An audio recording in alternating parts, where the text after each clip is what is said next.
Hey everyone, welcome to the Mobile User Acquisition Show. In the Mobile User Acquisition Show, we talk about how to use mobile user acquisition strategies to grow your app quickly and capital efficiently.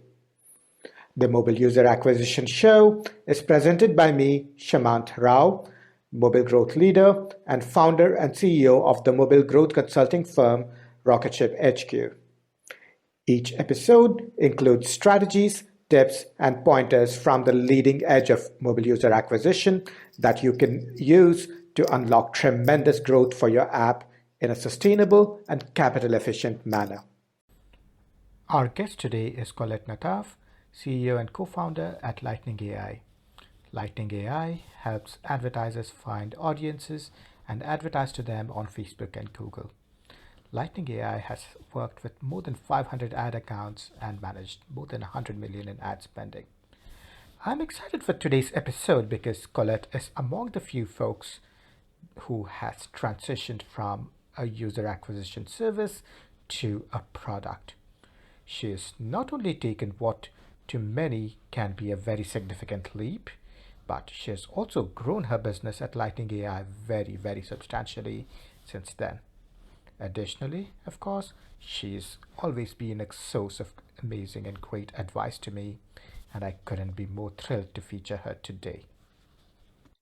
Hey everyone, I'm very excited to welcome Colette Nataf to the Mobile User Acquisition Show. Hi Colette, excited to have you on the show. Excited to be here. Thanks for inviting me. Absolutely. I'm excited to have you because you're like just a super happy person. Always a pleasure to talk to you. But more importantly, you've done something that I have a great admiration for, which is you transitioned from being an agency to a product, and in the process, you automated a lot of user acquisition. And one of the things I hear about from a lot of marketers that I speak to is about automation and how they can automate the user acquisition better. And I'm definitely looking forward to getting your insights and pointers into how a marketer might think about automation. To get started, right?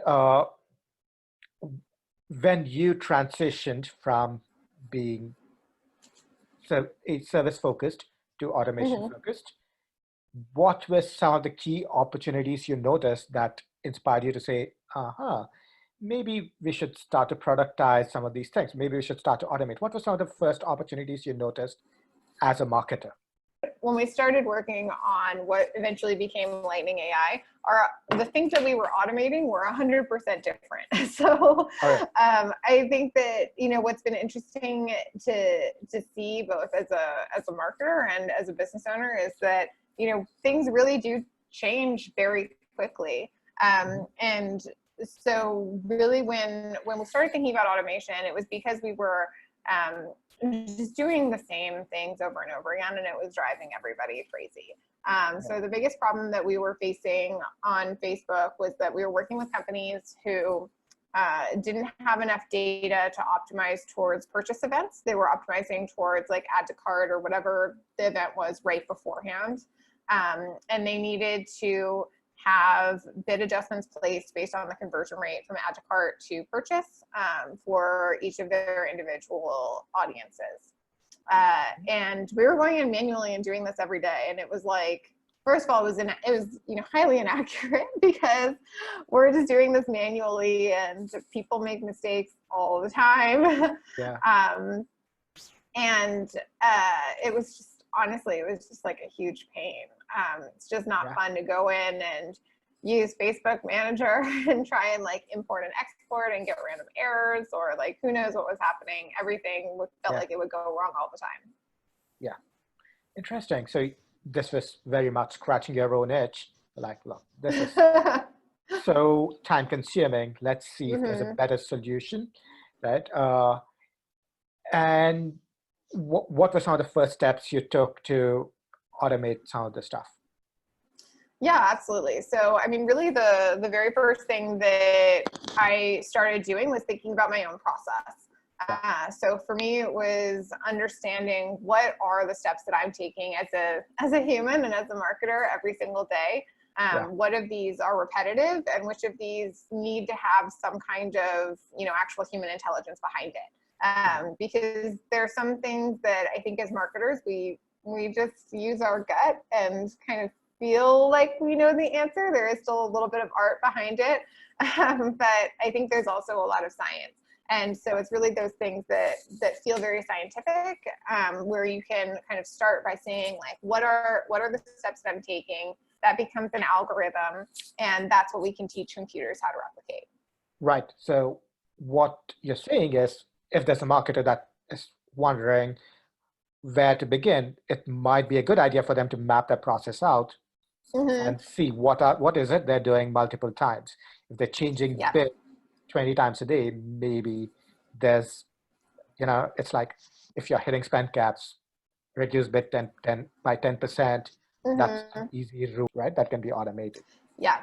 Yeah, I actually have a friend who would wake up at like 4 in the morning to change bids and change budgets because he found out that Yeah, there were better conversion rates in the morning for this product. So he would right, wake up at 4 in the morning, change his right. budgets, change his bids, go back to sleep, and then when he woke up, like for the day, he would set them back. And I heard this Crazy, story, and I was just like, "You're doing that every day?" crazy. Like on weekends too. Yeah, So I think there's a lot of things that like marketers know are the right choices, and we look at all of the data. We know all of the data, so we know the right things yeah, to do. yeah, And sometimes you just need a little bit of help from computers so that yeah, you're yeah. not the one actually executing it. Indeed, indeed. So let's just say our hypothetical marketer has mapped out their process. They're like, look, I'm Mm-hmm. changing bids 20 times a day, changing budgets 20 times a day. I need to automate this. What are some of the resources they might look for? You know, let's assume they're working for a big company, or or they're a founder. Mm-hmm. What would they do once they identify this is what they want to automate? Mm-hmm. Yeah, absolutely. So you're going to need someone called a backend engineer. I Okay. think a lot of people assume that you're going to need some kind of like data scientist, AI, something. And for probably like 80 to 90% of the things that marketers do on a regular basis, you really don't. You just need to be able to map out that process and hand that process over to an engineer. Back when I wasn't working in my own company and I couldn't, just command people to do things for me, finding an engineer to do this work was really hard. And it's hard, I think, for a lot of reasons. One is that marketers don't usually have engineers on staff. And so you really have to get buy-in from a product manager. Um, and that's always kind of surprised me about how hard it is because marketers typically spend so much money. Right. Like even if you get a marginal improvement, like a 5% Yeah. improvement, Yeah. it's a huge amount of money for the company. But I very much know that can be a challenge. One of the things that I do now all the time is just hire consultants, and I find these people just like on Upwork or from word of mouth from friends who've had good experiences. And honestly, I think that it's a lot easier to build something simple than people expect it to be. If you have Hmm. a process, the process, you've done all of the kind of hard work at that point. Hmm. And then you can really hand it over to a backend engineer, and they should be able to give you something where you can basically like press a button or it just Yeah. runs at a certain time during the day and it will Yeah. work. Yeah, so certainly it's understandable that marketers need engineering resources to make a lot of this happen. It can certainly be challenging to do that, even in some of the bigger companies, Mm-hmm. as I've myself experienced as well, right? Let's y- assume a marketer has sort of a roadmap of things they want to execute. The lowest hanging fruit could just be bid changes, or Mm-hmm. if you have a different low hanging fruit in mind, please express that. But let's assume for the lowest hanging fruit, what sort of quantity of time and effort do you think they could reasonably expect for an engineer to take to Yeah, execute? Yeah. that's a great question. I mean, I think that things like bid changes, really low effort. Yeah. Yeah. The hard part is usually getting the access required and setting up the connection between your engineer's workflow and Facebook or whatever the system is that you're looking to automate. So that's usually complicated. I will say the Facebook documentation is awful. Apparently there's only one person who updates the documentation for all of the engineers. I don't know if that's still true, but when I heard that, I was like, that is just the craziest thing I've ever heard in my life. Like, it's insane. Wow. So they don't always make it easy. And so I think there's a pretty steep learning curve that exists there. I would assume the first project would take, probably a few weeks. And then after that, it would be a lot faster, especially if you're already kind of mapping out what to do. I think one of the other things that can be challenging is like when you first start working with engineers, you really have to explain what the problem is, because oftentimes they'll have a different way of tackling that problem. And, no one's right or wrong. Right. But I think engineers generally like having the flexibility of, having kind of like guidelines and then being able to do whatever they want in the middle. Whereas I think marketers expect it to be like, I told you to do this. You must do this. I get it. Yeah. Totally. Right. And certainly, so from what you're saying, it sounds like one of the bigger challenges, just the Facebook documentation just needs to be untangled. Right. Yeah. Right. And then you need to make sure you're on the same page with your engineer, who really doesn't have the background that a marketer would have. Right. Mm-hmm. Yeah. And out of curiosity, I've been taking the hypothetical example of bid changes. But what would you suggest for a Facebook marketer who is fully reliant on Ads Manager these days? Is that a good place to begin, or what else would you suggest could be a good starting point for them? Yeah, it's a great question. And usually my answer to this question has only tangential relations to Facebook, which is interesting. I mean, I think that probably like one of the number one issues that I see is that people are optimizing towards something that's wrong on Facebook. And that could be like they're optimizing towards add to cart instead of to purchase, or they're optimizing towards like an email sign up instead of having a high quality user. But usually one of the biggest issues that I find, especially with a lot of subscription businesses or mobile gaming, is that they're not optimizing towards lifetime value. So the Facebook users tend to have very high churn, or just much lower conversion rates than users who are coming in organically. And really the reason that that's happening is that, we're sending back through the mobile SDK these events that are happening, and we're not sending back predictions of future values. So, I mean, if I, were a marketer and I had kind of a magic ball of like, what is the one thing that I would want to fix that's going to make the biggest difference? It really, in my mind, is LTV predictions and sending back those lifetime values. I think it makes a huge difference in optimization, and also it allows you to work with the Facebook algorithms instead of trying to run against it. I think it can be really challenging to figure out like what's the next hack that I'm going to find in Facebook and then keep up with that. But if you're sending back data to Facebook, that's forever, and it's something that's going to make a big difference right away. So I think it's a good win for for the marketer. I think it's easier for engineers because there's nothing kind of new for them to learn.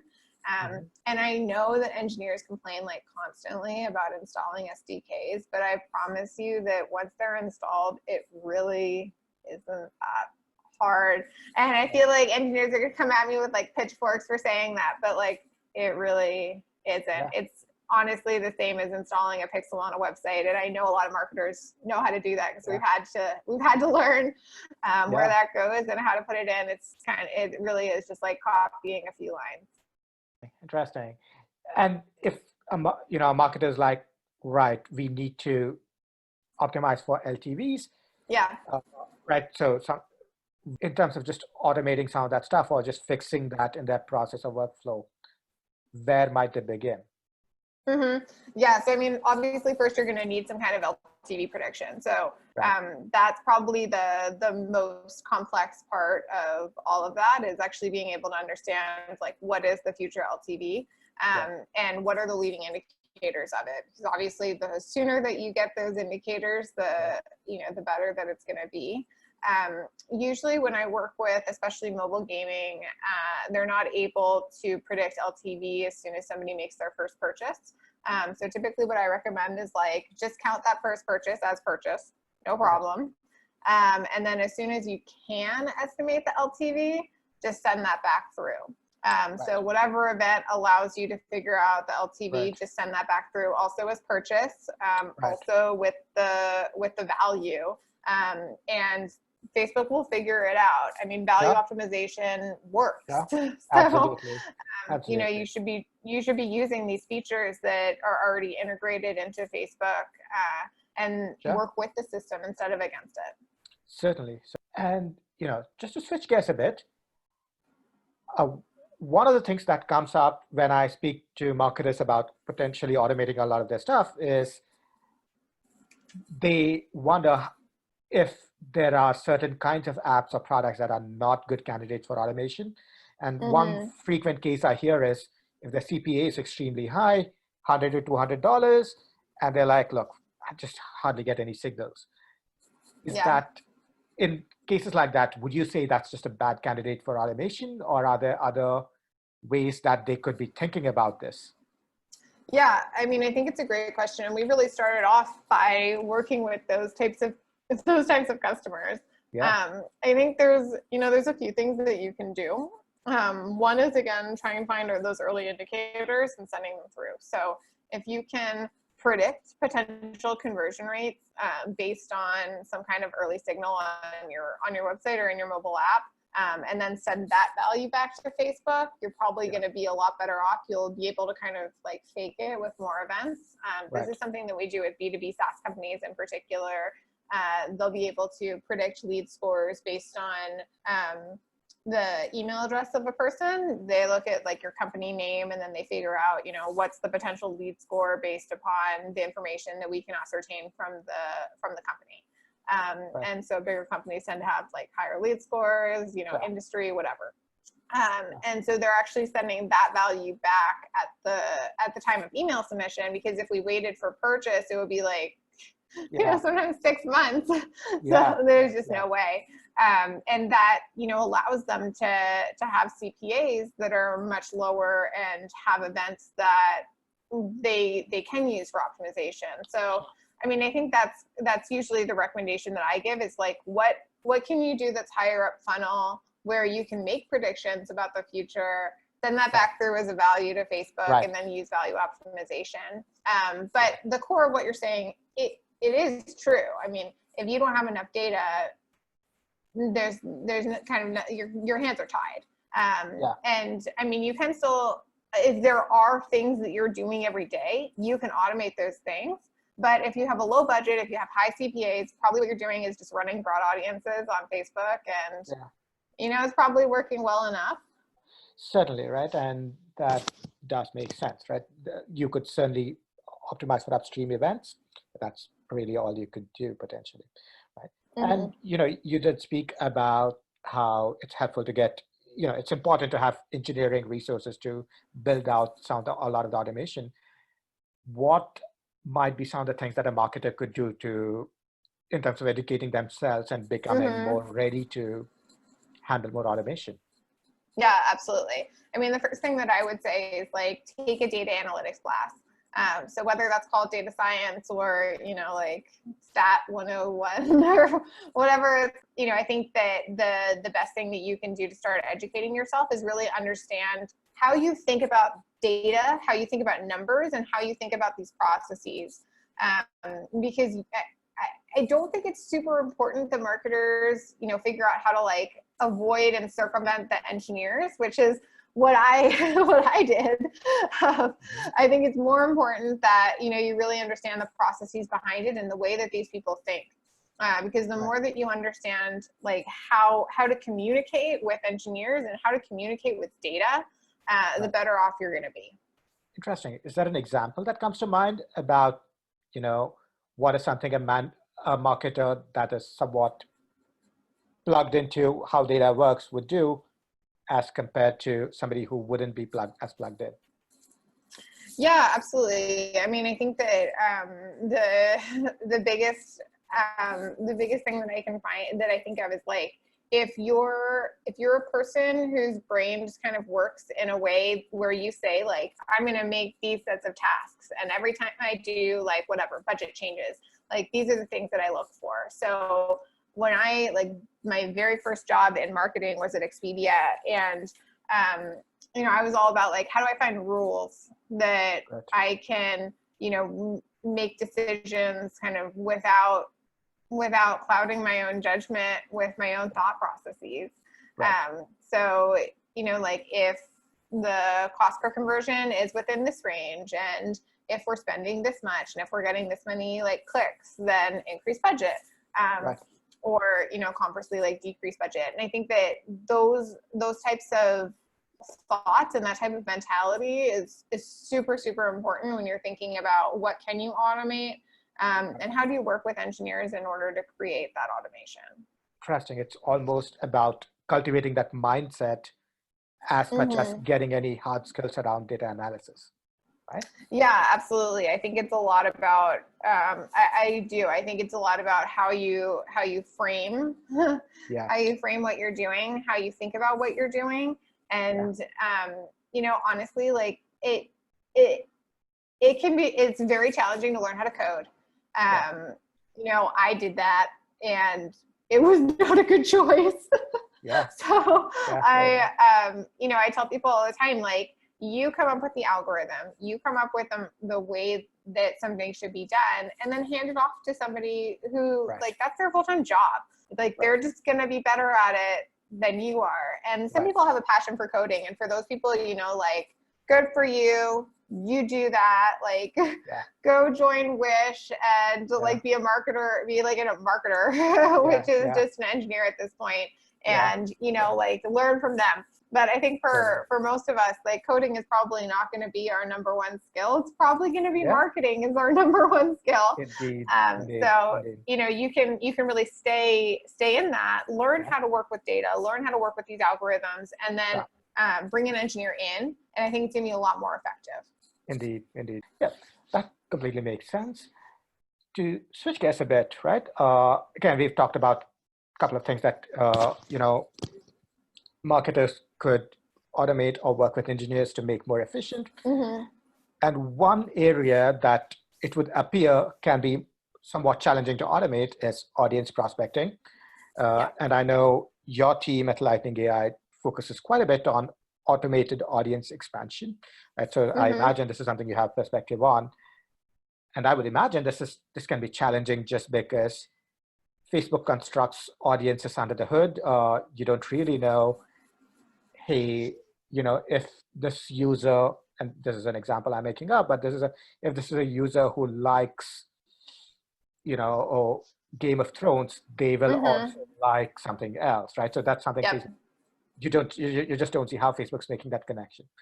So let's assume there's a marketer who's tackled a lot of the lower hanging automation, be it bid changes, LTV prediction. They've taken care of a lot of these things. They're like, right, I want to see how I can use automation to scale, to unlock new audiences, to really prospect new audiences. How might they start thinking about this? What might be some of the first steps they might take in this regard? Yeah, absolutely. I mean, I tell people all the time, like, our algorithm isn't a secret. What's hard about it is the execution and building up the data set that we have. So, I mean, the way that we create audiences and look for those correlations is that so usually people know something about their audience. So they'll know, like, my audience likes Game of Thrones. We take that, we search different social media sites for people who are talking about Game of Thrones, and then we'll search their public profiles to see what else they're talking about. So that allows us to make correlations and analyze those correlations to predict that somebody interested in Game of Thrones is also interested in whatever, cats. Yeah. Yeah. And people interested in cats are interested in, you know, dogs too. Yeah. And so we can put those together into a data set, and then essentially what's happening is that we're rapidly testing those audiences, and we're trying to understand, like, are these things actually a match, or was it kind of not? Was it a swing and a miss? And that's really our way of working with Facebook, because, like you're saying, a lot of these things are under the hood. Like, we don't know for a fact that somebody who appears interested in Game of Thrones is even really interested in Game of Thrones. Like, they might have just gone to the website or watched a video about it, and then bam, now they're seeing all of these ads for people who like Game of Thrones. So I think there's a lot of that goes on Facebook. I mean, I'm a new mom, and I constantly get ads for things for, like, kids who are 10 years old. I'm just like, well, you kind of got it, Facebook, but also you completely missed. So Yeah. you know, that's just something that happens. But you know, in terms of automation, now we have a pretty expansive data set on what those correlations really are between audiences, and we can build those out very quickly. And we think of those as tests. So every audience that we create is a new test within the system.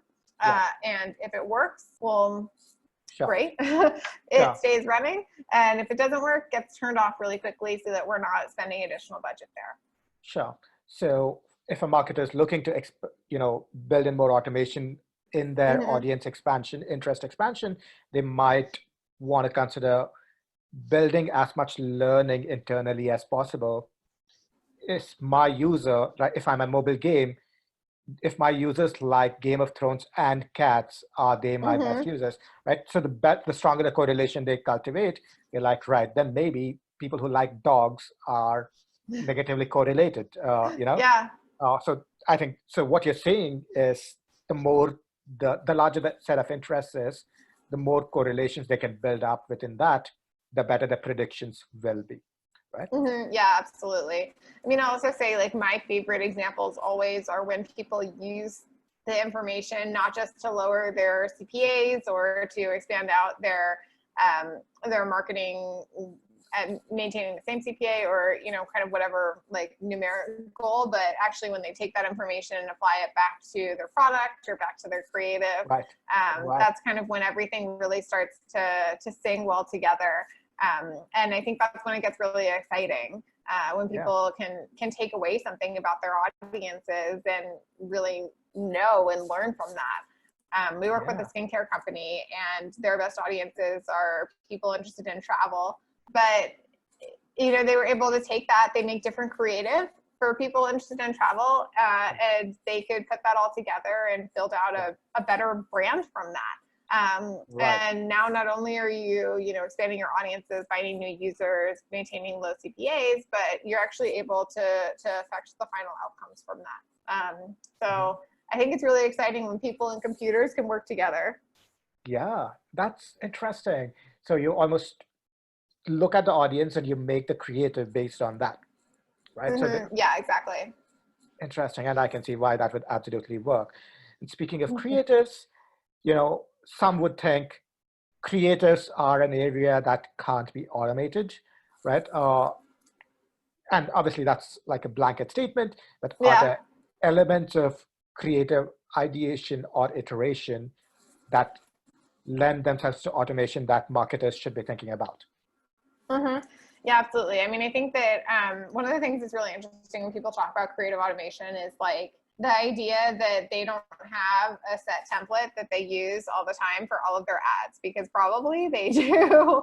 I mean, I know when I was at MyLIQ, we hired an entry-level designer, and we basically gave her a template in Sketch, and we were like, okay, find images, put the image into this template. Here's, like, the 5 copy iterations that you can use. Here's, like, the 3 call to actions, make a bajillion ads. And, honestly, like, that can be done by a computer. I mean, finding the images, definitely a person's job. Computers not going to excel at that. But, once you have those, making the iterations off of them absolutely could be done by a computer. And then uploading them and testing it. I think uploading ads to Facebook Ads Manager is probably, like, the bane of my existence right now. It's so annoying. It's so slow. And it doesn't, I hate that Facebook doesn't default to create a post. It's like, you, Facebook, know that this is the right thing to do. Just do it for me, you know? Anyway, so luckily I have my own company, and so I can make my engineers build out these things. And so now I don't have to upload ads through Facebook Ads Manager.